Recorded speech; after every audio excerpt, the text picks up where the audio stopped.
6개월 후에 평가받겠습니다. 뭔 소리 하시는 거지? 사실은 그랬었는데. 지금 장난 아니죠? 지금 몇 다블씩 올랐을걸요? 한국의 오픈 AI 이걸 한 군데 몰아줘야 돼요. 미국과는 다르게 우리가 얻은 두 가지가 있다고 생각을 해요. 그 하나는 뭐냐면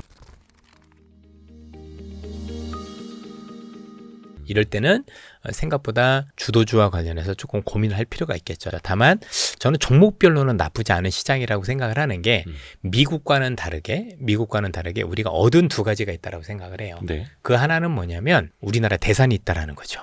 대선은 5년마다 있는 엄청난 정치 이벤트거든요. 그쵸. 이 이벤트와 관련해서 우리나라가 앞으로 무엇으로 먹고 살겠다, 그리고 한국은 어떤 정책을 통해서 성장을 이루겠다라는 청사진들이 나올 거란 말이에요. 그쵸. 이거는 미국 대선과 상관없이 전 종목들이 움직일 것 같아요. 그렇죠? 그럼 이제 아니 책임 있는 사람이 나와서 굳이 얘기하는 게 정치 테마나 하란 소리냐 이런 얘기가 아닙니다. 지금은 우리가 보통 이런 대선들이 있으면 뭐 야당 대표는 여당 대표는 이분들하고 어떤 학교 나왔다, 그죠? 뭐 고향 동양이다, 아니면 어디 근무했다 이런 건데 지금은 그렇지 않은 게요. 잘 보시면 지금은 여당이든 야당이든 공약이 같아요. 비슷해요. 그죠? 그러면 우리 입장에서는 어떤 분이 되느냐에 따른 정책적인 위험이 없어져요. 예를 들어서 야당도 여당도 주 4.5일 근무제 비슷한 얘기를 하고 계시죠. 그쵸. 똑같죠. 이견이 없죠. 두 번째는 디테일은 좀 다릅니다만. AI도 같죠. 네, 한 분은 그렇죠. 100조 투자, 한 분은 200조 투자. 그러면 정책의 방향이 같으면 우리가 보통 누가 당선됐었을 때 올 수 있는 불이익이 없잖아요. 어차피 같잖아요. 그죠? 네네. 그리고 이거는 우리가 먹고 살 거지 않습니까? 먹고 살 거고, 그리고 거기에 천문학적인 돈이 투자가 될 거잖아요. 그렇죠? 이런 것들은 제가 볼 때는 잘 봐야 된다라고 생각을 하는 거예요. 그죠? 뭔가 테마성, 그죠? 말도 안 되는 얘기들, 아니면 누구 학교, 이런 게 아니라, 이건 진짜 우리가 먹고 살 건데, 그리고 여기에 정말 돈이 많이 들어갈 건데, 그리고 이거는 여야가 봤었을 때 이견이 없네. 그래서 어떤 분이 되신다고 하더라도 사실은 그쪽의 추진, 우리가 봤었을 때 투자했었을 때 따른 나중에 불확실성 이런 건 없는 거잖아요. 네. 그런 것들은 제가 볼 땐 과감히 해볼 만한 거죠. 저는 오히려 이번 달에는 이걸 잘 찾는 게 더 중요하다. 그렇게 말씀을 드리고 싶어요. 그래서 그냥 예. 정치 테마가 아니라 정책 중심으로. 테마가 요거는 아니죠. 이건 먹고 살 거죠. 우리가 먹고 살 거죠. 이건 사실 지난 3월 그 오마카세 강의 때도 말씀해 주셨던 거 그럼요. 기억들 하시죠? 네, 그때 6개월 후에 평가받겠습니다. 이거 저희가 예고로도 잘 써먹었었는데. 근데 그때 이야기해 주셨던 것 중에 하나가 대통령 집무실 이전 가능성. 저희는 그때 뭔 소리 하시는 거지? 사실은 그랬었는데. 지금 장난 아니죠? 지금 몇 다블씩 올랐을걸요? 대부분? 10연상한 것도 있던데. 물론. 농담인데. 그거는 이제 막 테마성이고. 근데 그 중에서도 진짜가 있겠지만 예. 어쨌든 그로 인해서 우리가 생각해 볼 수 있는 게 되게 많죠. 실제로 가실는지 안 가실는지 모르겠지만 양당 다 주장을 똑같이 하고 계시거든요. 그렇죠. 세종시 그렇죠? 이전에 대해서. 그러면 단순히 이전으로 끝나는 게 아니라 그에 따른 부수적인 효과들, 아니면 정책적인 효과들, 산업적인 변화들이 많이 일어날 수 있어요. 그러니까 이게 단순하게 볼 문제는 굉장히 아니다. 이렇게 봐야 될 것 같고, 국회도 이전한다고 하니까. 몇 가지 좀 그럼 나눠서 이야기를 좀 일단은 드려볼게요. 일단 세종시 국회 본원 이전이라든지 대통령 집무실 이전, 그래서 몇몇 건설주들이 막 몇 배씩 올라가고 있는 거는 사실은 요거는 좀 너무 테마에 가깝고. 테마죠. 그러면 어떤 정책 본질적인 측면에서 어느 쪽으로 우리가 조금 더 무게를 둬야 될까요? 주택 정책이 변화가 있을 수도 있는 거죠. 결국은 이제 수도를 옮긴다라는 것 자체가 의미하는 게 굉장히 큰 것들이 있다라고 봐야 되거든요. 또 기반 시설도 많이 갈 거고, 그렇죠? 그로 인해서 이제 특히 그쪽에 있는 기업들과 관련해서 우리 기업들도 많이 갈 수 있는 부분들도 있을 거고, 그래서 일단은 주택 정책에 많은 영향이 좀 있을 것 같다. 그래서 일정 부분 그와 관련해서 뭔가 새로운 어떤 변화들이 일어날 수 있다, 이렇게 생각을 해야 되겠죠. 또 교통적인 변화도 있겠죠. 수도인데 철도가 없잖아요. 어디 가요? 세종이요. 세종시에? 네. 만약에 수도가 되면 거기 5송 거쳐서 가야 되는데 어느 나라 수도가, 그죠? 주변 우리로 얘기하면 서울에 있는데 우리가 알고 있는 그 철도역은 수원역에 있는 거하고 똑같은 거잖아요. 그죠? 이러면 말이 안 되겠죠. 거기다 다시 놓을 수도 있는다던가 여러 가지를 생각해 볼 수 있는 게 많아요. 제 머릿속에서 한 3, 40가지가 떠오르는 것 같아요. 요건 이제 부동산 투자는 아니고 우리는 이제 주식 측면에서. 그렇죠. 가능한 것들이 많이 나오겠죠. 좀만 더 풀어주세요. 좀 이게 그 기다리시려고 다 여기 앉아 계시는 거 아닙니까? 이런 것들을 이제 하면 괜히 특정 종목 하는 거 아니냐, 그런 오해가 있을 수 있기 때문에 그 정도로 컨셉을 잡고, 분명한 건 이게 단순히 옮기는 것만으로 끝나지는 않는다. 생각보다 부수적인 것들이 많으니 그것들은 이제 의외로 신문에서도 나와 있는데 하도 옮기냐 마냐 그런 것만 가지고 생각을 하니까 답이 잘 안 보이시는 것 같아요. 그죠? 그때도 제가 일부러 그 오마카세 할 때도 뭐 수도 이전 가능성 높다고 했는데 지금 많이 현실화 되잖아요. 그죠? 그랬던 것처럼. 그게 3월이었는데. 예. 먼저 보시면 답이 되게 쉬워요. 아니, 쉬워요? 먼저 보시면 뭐 그렇다는 겁니다. 다음번 참고로 그 이선엽 주도주 오마카세 강의는 6월 28일입니다. 6월 28일. 저희가 분기별로 하고 있기 때문에 이건 이제 월간 이선엽과 다르게 분기 이선엽. 그 6월 28일 그거는 이제 고정 댓글 여러분이 참고해 주시면은 좀 안내되는 사이트가 나올 겁니다. 그리고 그 AI 분야에 대해서도 여야 어떤 대선주자들의 공약이 비슷하다라는 말씀해 주셨는데 이게 AI 예를 들어서 뭐 GPU 뭐 10,000개를 산다 뭐 이런 공약들 나오고 있지 않습니까? 있죠. 근데 약간 국내에서 수혜주를 찾기가 조금 제한적인 측면도 있어요. 있죠. 왜 제한이 제한이 안 되냐면 그 GPU를 사서 외국 기업을 줄 수는 없는 거잖아요. 결국에는 궁극적으로 이 AI라는 게 엄청난 성능을 발휘를 해야 되는데 그러려면 힘들어 또 많은 기업들한테 몰아줄 수는 없어요. AI 관련해서 뭔가 메인 그 파운데이션 모델을 만드는 건 싫어도 좋아도 한 기업에 몰아줄 수밖에 없어요. 그건 어쩔 수 없는 거고 그 선정된 기업에 대해서 우리가 고민할 필요가 있겠죠. 이 기업은 글로벌 대항마를 키우는 정도가 될 거니 나름대로 거기에 대한 어떤 그 베니핏 이런 것들은 본인 돈 안 들이고도 굉장히 커질 수 있는 어마어마한 부분이 될 수 있다라고 생각을 해봐야 되겠죠. 선생님 질문 있습니다. 예. 그럼 그게 엔비디아 GPU가 아니라 엔비디아 GPU는 쓰는 건데 그 GPU를 사다가 우리 기업들한테 줘야 되는 거잖아요. 어떤 그 뭐라 해야 되나? 그렇죠? 공공 데이터 센터? 뭐 이런 개념이 될 수도 공공 데이터 센터도 될 수 있지만 파운데이션 모델을 키우는 건 어떤 특정 기업이 일단 되긴 돼야 되겠죠. 누군가 그 운영할 주체적인 사업자가 필요하니까 뭐 우리가 너희가 만들어서 이걸 공공으로 그렇죠. 운영해봐. 그게 뭐 미국의 마이크로소프트나 아니면 애플 뭐 이런 기업들이 있는 것처럼 우리나라도 그 관련 기업들이 있을 텐데 그 관련 기업들 중에서 사실 범위가 많이 좁아지잖아요. 그죠? 그리고 이런 기업들 중에서 뭔가 기술력이 대단한데 뭔가 GPU를 많이 주고 이런 자금을 집중을 했었을 때 국가적으로 봤었을 때 그런 기업들과 뭐 어깨를 나란히 할 수 있는 정도로 뭔가를 키울 수 있는 기업들을 선정을 하겠죠. 이거를 아시겠지만 더 정말 많은 기업들한테 나눠주면 전부 다 바보가 돼요. 이 AI도 꽝이고 이것도 꽝이고 그거를 다 정치분들이 아시거든요. 그러니까 어쩔 수 없이 줘야 되는 부분들이 있어요. 특혜라고 생각할 수도 있지만 그건 어쩔 수 없는 거예요. 그게 생존 방식인 거니까. 아니 국가적으로 키우는데 뭐 여기저기 한 10군데 20군데 나눠줘요. 말도 안 되는 거지. 그럼 다들 아무것도 아닌 게 되는 거잖아요. 그렇죠? 그러니까 진짜 우리가 생각하는 한국의 오픈 AI 한국의 그런 걸 만드는 거예요. 이걸 한 군데 몰아줘야 돼요. 방법이 없어요.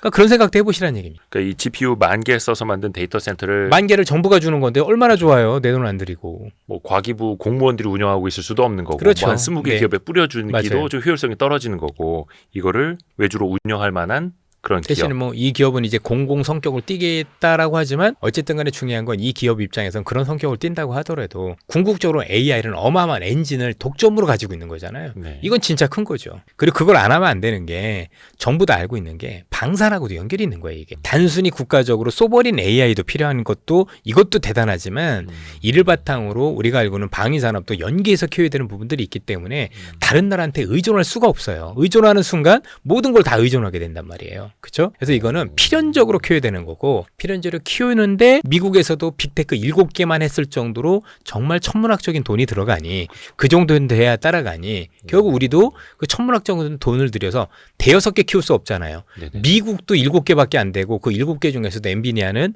우리가 그런 거니까 그런 기업들이니까 뺐다라고 보면 서너 개 기업이거든요. 그럼 우리도 해봐야 한 개예요.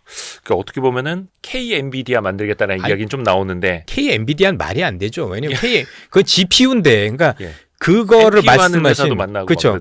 그거를 그러니까 NPU는 오케이인데 GPU를 만들 수 없는데 만들겠다는 자체가 AI에 대한 이해가 없는 거예요. 그죠? 그거는 투자할 때 하는 GPU 만드는 건데 우리가 GPU 만들어서 뭐 하려고요? 만들 수도 없는데 우린 그걸 만들어 주면 되는 거고 뭐 엔비디아 가서 우리가 만들어 주기만 해도 잘하는 거고 중요한 건 제2의 오픈 그러니까 한국의 엔비디아가 아니라 한국의 오픈 AI를 만들었어야 되는 게 그게 정상인 거지. 스스로 한국의 엔비디아를 만들겠다라 하는 것 자체가 사실 AI에 대한 이해가 없어서 얘기를 하는 게 맞는 거죠. 그렇죠? 그러니까. 우리가 원하는 거 엔비디아를 만드는 게 아니잖아요. 그거는 AI가 아닌데 칩만 AI 잘 되게 하는 칩을 만드는 회사인 거죠. 그러니까 좀 정확히 좀 했으면 좋겠어요. 그래서 볼 때마다 정치인들 위험해 보여요. 그래서 이선혜 부사님한테 여쭤봐야 되는 겁니다. 예. 그래서 K 엔비디아보다는 약간 K 오픈 AI 또 K 팔란티어? 예, K 팔란티어 이런 것들을 만들어야 되는 거고 그럼 그 관련 기업들이 여러분들이 생각하셔도 종목이 많지가 않아요. 그죠? 진짜 없는 이상한 기업들한테 그쵸? 그 돈을 꽂아줄 수는 없는 거잖아요. 그죠?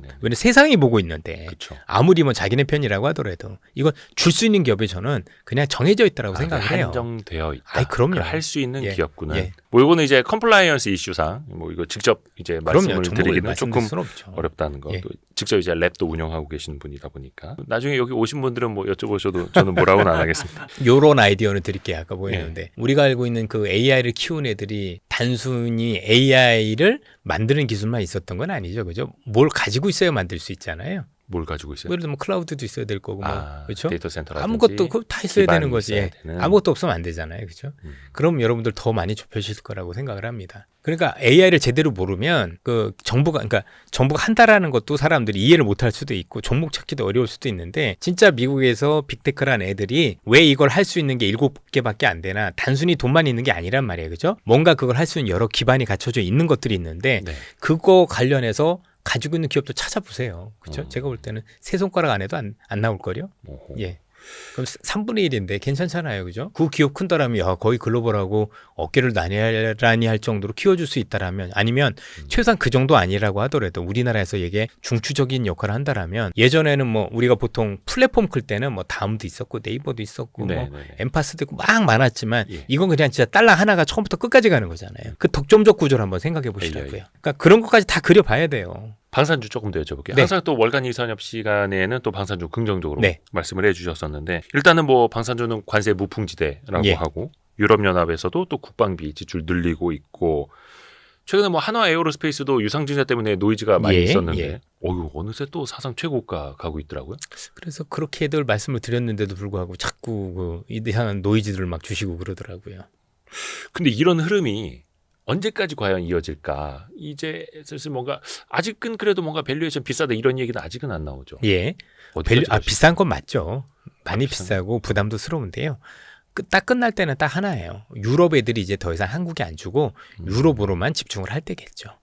예. 결국에는 엄청난 경쟁자들이 나와서 우리가 가져가야 될 수주를 유럽이 다 가져갈 때가 저는 그죠? 그런 조짐이 보일 때가 꼭지라고 생각을 하는데 당분간은 그런 것들이 잘 안 보이는 거죠. 일단은 유럽 시장도 그렇고 그렇죠. 이미 아시겠지만 그렇고. 독일만 하더라도 아마 한 달에 만드는 전차 대수가 제가 알기로는 4대 정도로 알고 있습니다. 한 달에 4대? 예, 한 달에 4대. 그러니까 1년 해봐야 40대 정도밖에 생산을 못 하거든요. 그러면 지금 당장 급한 국가들은 많을 거고. 그렇죠. 그러면 그 1년에 40대인데 한국가가 40대 전차 가지고는 안 되잖아요. 그죠? 특히 지금 전차는 옛날 전차하고 달라서 이번에 전쟁 개념이 바뀌었지 않습니까? 드론이라는 디지털이라는 게 나와서 이전에 있었던 구형 전차는 의미가 없어요.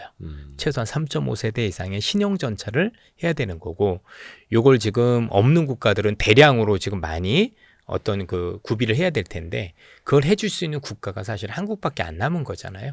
그래서 여전히 여러 무기들과 관련해서는 저는 아직까지 된다라고 생각을 하고 궁극적으로 이제 이런 것들이 저는 유럽 애들이 더 좋긴 좋은 것 같아요. 그래도 저런 같은 방산이라면 살 수 있다라면 유럽 업체를 사는 게 더 맞다라고 말씀을 드리고 싶고 유럽 방산주 그렇죠. 유럽 방산주가 거래가 조금 쉽지 않던데요. 전 이건 한 2년 전부터 말씀드렸던 것 같아요. 그래도 유럽이 더 좋다라고 계속 얘기를 해도 뭐 사람들이 안 사던데 일단 살 수 있는 방법도 쉽지는 않았던 것 같아요. 저도 인정을 하고요. 근데 ETF 이런 것들 찾아보시면 또 있거든요. 미국에도 쭉 가져보면 그래도 제가 보기에는 한국 거하고 유럽 거하고 어떤 게 나왔냐 하면은 유럽 걸 사는 게 더 유리하다. 왜냐면 얘는 그거조차도 없는데 계속 들어올 거니까. 그렇죠? 근데 지금 또 그러면은 좀 방산주 안에서도 분산 개념으로. 그럼요. 왜냐면 유럽에서 수출을 주는 거니까 유럽이 더 낫죠. 그건 뭐 인정을 해야 될 것 같고 다만 지금 아무리 유럽에서 수출한다고 하더라도 사실 유럽 자체 물량도 되는 것도 지금 당장이 아니라 몇 년간은 쉽지 않은 거죠. 지난 40년간 방산에 투자를 1도 안 해서 밸류체인이 아예 없거든요. 근데 그게 갑자기 만들어지겠느냐는 얘기죠. 이 방산주가 벌써 랠리가 지금 몇 년쯤입니까? 그 태조 이방원 말씀하신 게 언제죠? 그 이전부터 말씀을 드렸었고 그래서 원래 방산을 제일 먼저 얘기했었던 건데 한 2, 3년 된 것 같아요. 정확하게 우크라이나 전쟁 터지자마자 말씀드렸어요. 세상이 바뀌어간다. 야, 근데 일단 랠리가 굉장히 또 길게 가고 있고 앞으로도 더 남아 있고. 그게 그 산업의 특징인 게 특히 이제 우리가 잘 봐야 되는 게 한국이 이번에 방산에 수출하면 수출로 끝나는 게 아니라 이 무기를 산 애들은 계속 우리 거 살 수밖에 없어요. 그쵸. 무기는 30년 장사기 때문에 MRO AS. 있고 뭐 여러 가지 AS. 우리나라도 그 F-16 전투기인가 그거 전투기를 구입하고 나서 아마 AS 비용이 전투기를 구매했던 비용의 3배가 넘은 걸로 알고 있어요, 지금. 그게 훨씬 더 크거든요. 그럼 이제 얘네 입장에서 그걸 샀는데 나중에 또 추가적으로 뭔가 무기를 구입을 할 때는 다른 거 하는 것보다도 혹시 뭐 더 좋은 거 있으면 모르겠지만 나름대로 그쪽으로 더 많이 갖춰놓는 게 더 정비도 유리하잖아요. 그렇죠? 정비 측면에서 뭐 할 때도 그렇고 그래서 되게 유리해집니다. 그래서 이게 선점하는 게 무기는 굉장히 중요합니다. 우리나라 F-16 들어온 거 벌써 한 30년 되잖아요. 그렇죠. 꽤 오래됐죠. 올해 또 타니까요. 그때가 1992년도인가 그때 결정이 된 게 제가 지금 기억 속에 그 당시에 F-15 전투기를 할 거냐 F-16을 할 거냐 가지고 군에서도 굉장히 충돌이 있었었고 그래서 아마 제 기억 속엔 92년도에 그 당시에 공군 참모총장이셨던 정근혜 공군 참모 그분이 아마 돌아가셨었을 거예요. 그래서 그죠? 공군사관학교 예행 연습에 다녀오시다가 돌아가신 기억이 나는데 그때 그게 이거하고 연관이 있다는 얘기가 돌았었을 정도였어요. 왜냐하면 전투기 조종사들은 본인의 안위도 굉장히 중요하기 때문에 엔진이 2개인 게 더 중요해요. 그래서 F-15 전투기는 쌍발 엔진이었었고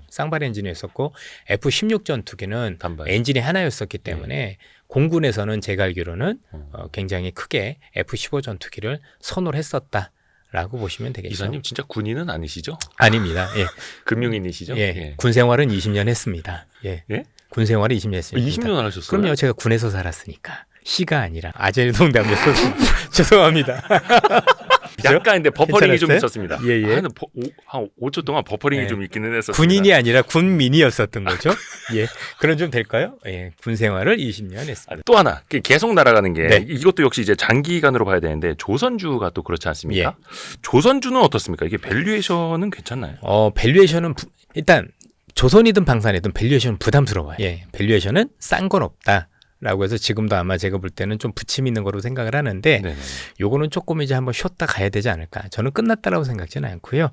이번에 그래서 이것도 신고가를 넘긴 종목들도 있었잖아요. 근데 또 조선도 그렇고 방산도 그렇고 꽤 많이 조정을 받다가 다시 또 오르고 그래서 추세는 끝나지 않았다라고 생각을 하고 다만 최근에 급등했던 걸 보여줬으니 사실 여기서 더 치고 올라가기는 단기간의 무리인 것 같다. 예, 결국은 그 이후에 더 가지 않겠느냐. 그래서 조금 싸게 살려는 노력을 하시는 게 중요한 것 같아요. 그러니까 저는 그래서 진짜 대단하신 게 저희 그 YG 클럽 매주 이렇게 세미나 오시는 분들도 보면은 조선주를 3년 넘게 투자하신 분들도 꽤 많이 계세요. 그럼요. 근데 사실 이런 주식은 발굴하는 것도 어렵지만 물론 이제 뭐 월간 이선염 이렇게 보면 도움을 받을 수 있겠지만 그 오랜 기간 동안 2년 3년 홀딩하는 게 사실은 더 힘들지 않습니까? 암 걸리죠. 들어가고 암 걸리죠. 실현하고 싶고. 고점에서 약간 또 20% 조정 또 다른 대안들이 보이니까. 그러니까. 이거 팔았어야 되나 이런. 근데 또 지나고 나서 보면 또 신고 가고. 어떻게 해야 됩니까? 어떻게 하세요? 버리는 순간 끝이죠. 들고 있는 분들은 잊고 계시면 되죠, 뭐. 잊어요? 예. 왜냐면 대안이 없잖아요. 지금 미국도 그렇고 지금 조선과 관련해서 한국하고 중국밖에 없는데 중국 제꼈으니 대안이 있나요? 어떤 식으로든 이익을 더 내겠죠. 지금 이제 제일 문제가 아시겠지만 조선이 좋다는 걸 모르는 사람은 없는데 시장의 제일 큰 고민은 알면서도 문제가 토크가 없다라는 거지 않습니까? 더 지을 어떤 토크가 없는데 어떻게 할 거냐. 아마 그거를 우리 기업들이 많은 찾는 모습을 보이면 그게 또 다른 어떤 그 업사이드의 어떤 요인이 되겠죠. 이제 토크 문제가 일정 뭐 해결해 간다라면 분명한 건 이렇게 토크가 없게 되면 우리 기업들 입장에서는 추가 수주가 들어오면 무조건 튕길 수밖에 없어요. 야 이거 뭐 2배 이상 안 주면 못 만들어. 3배 이상 안 주면 못 만들어서 이익률은 계속 좋아지는 게임이니까요. 그러니까 어떻게 보면 밸류는 부담이 되지만 대안이 없어서 계속 호재만 나오고 있는. 그렇죠. 근데 이번에도 미국에서 그 중국산 선박에 대해서 입항 수수료 부과하겠다. 해운사에게도 약간 페널티를 부과하겠다. 이건 또 이제 K조선의 또 호재. 되게 호재죠. 예. 그러니까 해운주도 마찬가지고요. 그렇죠. 해운주는 그런데 조금 다를 수 있는 게 해운주는 일단은 중요한 게 최근에 글로벌 무역이 이렇게 되면 사실 물동량이 줄어들 수 있는 위험은 있거든요. 그건 좀 다른 얘기인 것 같아요. 그러니까 약간 다른 해운사 대비 국내 조선소가 만든 배가 많은 해운사 유리할 수는 있지만 예. 결국은 경기가 더 중요하기 그렇죠. 때문에. 경기도 중요하고 아마 우리나라 해운사들 중에서 결국 중국에서 만들지 않은 선박을 가진 회사는 제가 알기로는 한두 개 불과한 걸로 알고 있습니다. 예, 찾아보시면 되겠지만 뭐 그런 기업들로 압축을 하셔야 되지만 그조차도 어쨌든 간에 미중 간의 갈등을 해서 글로벌 물동량이 계속 줄어든다라면 그로 인해서 우리가 알고 있는 운임 하락이라든가 이런 영향을 받을 수 있는 거잖아요. 그렇죠, 그렇죠. 길게 보면 좋을 수 있는지 모르겠지만 그런 부분을 감안하고 매매를 하셔야 되지 않을까 싶네요. 그래서 그 미국이 중국산 선박에 입항 수수료 부과할 수 있다라는 기사 나온 날 우리나라 해운주 올라갔다가 윗꼬리 달고 다시 내려올 수밖에 없었죠. 결국에는 네. 물동량, 네. 경기 신경 쓸 수밖에 같이 없으니까. 봐야 돼요. 근데 이게 또 시간을 두고 조선업에도 또 영향, 조선업이 사실 해운산업하고 연계가 그렇죠. 안 될 수가 없는 거지 네. 않습니까? 결국 이제 우리 쪽으로 또 주겠죠. 결국 그렇죠. 이제 다른 예. 쪽 물량들이 올 수 뭐 있으니. 중국에서 만든 선박이 안 된다면 만들 수 있는 한국밖에 없는데 대안이 없잖아요. 아예 없잖아요. 대안이 없는 사업은 함부로 팔면 안 돼요. 뭐 주가 변동이 있겠죠. 근데 그걸 이 변동이 지금 1년째인가요? 한 3년 내내 있었던 거잖아요. 그렇죠. 제가 알기로도 아마 우리 저희들도 굉장히 좀 도움을 많이 붙는 분인데 우리 엄경화 위원님께서도 나오셔가지고 조선업 그렇게 했었을 때도 다들 댓글 보면 아니라고 말씀하셨었잖아요. 그죠? 아닌 것 같다. 그러니까 엄 위원님은 좋다고 말씀하셨고 예, 투자자분들은 무슨 소리냐 지금 사라는 거냐 뭐 하면서 한 2년 전부터 이제 엄경화 위원님 거기 악플이 좀 있었어요. 예, 그렇죠. 예, 그래서 저는 우리 엄 위원님 악플 보시고 투자하시는 것도 괜찮은 것 같아요. 예를 들어서 야 지금 사라는 거냐 그러면 하셔도 되는 것 같고요. 반대로 역시 엄 위원님이야 최고야 그러면 그땐 잠깐 팔면 제가 볼 땐 거의 틀림이 없었어요.